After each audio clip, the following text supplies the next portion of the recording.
बहुत पुरानी बात है। एक जंगल में एक खूंखार शेर रहता था।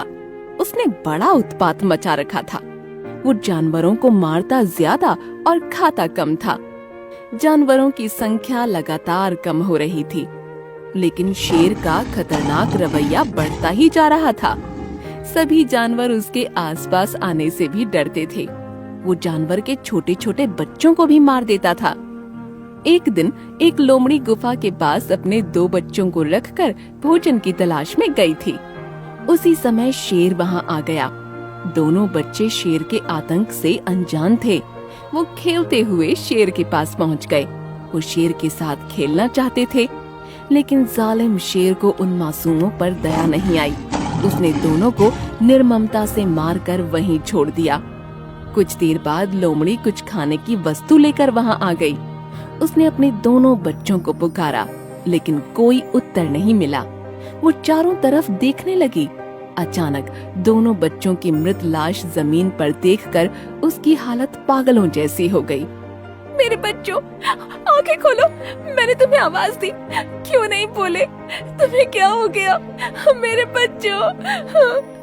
दूसरे जानवर लोमड़ी के पास आकर उसे सांत्वना दे रहे थे, लेकिन तब तक लोमड़ी के दुख की पराकाष्ठा हो गई थी। उसके आंसू रुकने का नाम ही नहीं ले रहे थे। अपनी आंखों के सामने अपने जिगर के टुकड़ों की कत्ल हुई लाश को देखकर उसका कलेजा कांप रहा था। उसे तोते ने बता दिया था कि उसके बच्चों का कातिल वही दुष्ट शेर था। इन मासूम बच्चों ने उस जालिम का क्या बिगाड़ा था? इन असहाय बच्चों को मारकर लोमड़ी बहन की गोद सूनी करके उस जालिम को क्या मिला? ऊपर वाला उसे माफ नहीं करेगा। लोमड़ी ने मन ही मन शेर से बदला लेने का संकल्प लिया। दूसरे जानवरों ने भी उसकी सहायता करने का वचन दिया। शेर जिस गुफा में रहता है, उसके सामने वाले रास्ते में हमें रात के समय गड्ढा खोदना है। उस गड्ढे में बड़े बड़े कांटे डालकर ऊपर से पतली पतली लकड़ियां रखकर उसके ऊपर घास फूस और पत्तियां रखनी है। इस तरह घास फूस रखा जाए कि इस बात का आभास भी न हो कि वहाँ गड्ढा है। ठीक है बहन, हम सब मिलकर तुम्हारी सहायता करेंगे और शेर को सबक सिखाएंगे। योजना के अनुसार सारी तैयारी हो गई। दूसरे दिन शेर जब अपनी गुफा से बाहर निकला तो बड़ी ही शान से आगे बढ़ा और लोमड़ी की योजना द्वारा बनाए गए गड्ढे में गिर गया। उसके शरीर और पाँव में बड़े बड़े कांटे गड़ गए। वो पीड़ा से छटपटाने लगा और जानवरों को मदद के लिए बुलाने लगा। मुझे बचाओ, कोई तो आओ, पूरे शरीर में कांटे गड़ गए हैं, बड़ी पीड़ा हो रही है। हाथी को बुला लो, मुझे निकाल लेगा।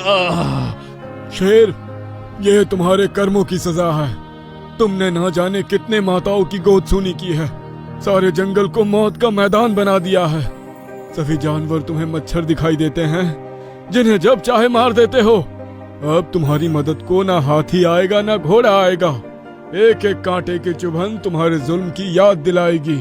कुछ दिनों के बाद बड़ी मुश्किल से शेर उस गड्ढे से बाहर आ पाया। उसके शरीर में और चारों पैरों में कांटों के कारण घाव हो गए थे। वो ठीक से नहीं चल पा रहा था। अब वो शिकार करने लायक नहीं रहा। वो अपनी गुफा के अंदर चला गया।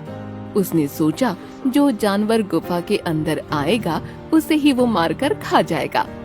लोमड़ी ये जान गई थी, इसलिए उसने गुफा के सामने वाले पेड़ के सभी तोतों और पक्षियों की बैठक बुलाई।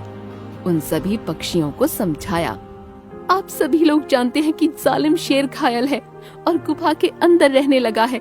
वो चल फिर नहीं सकता, इसलिए अपने शिकार का इंतजार अंदर ही कर रहा है।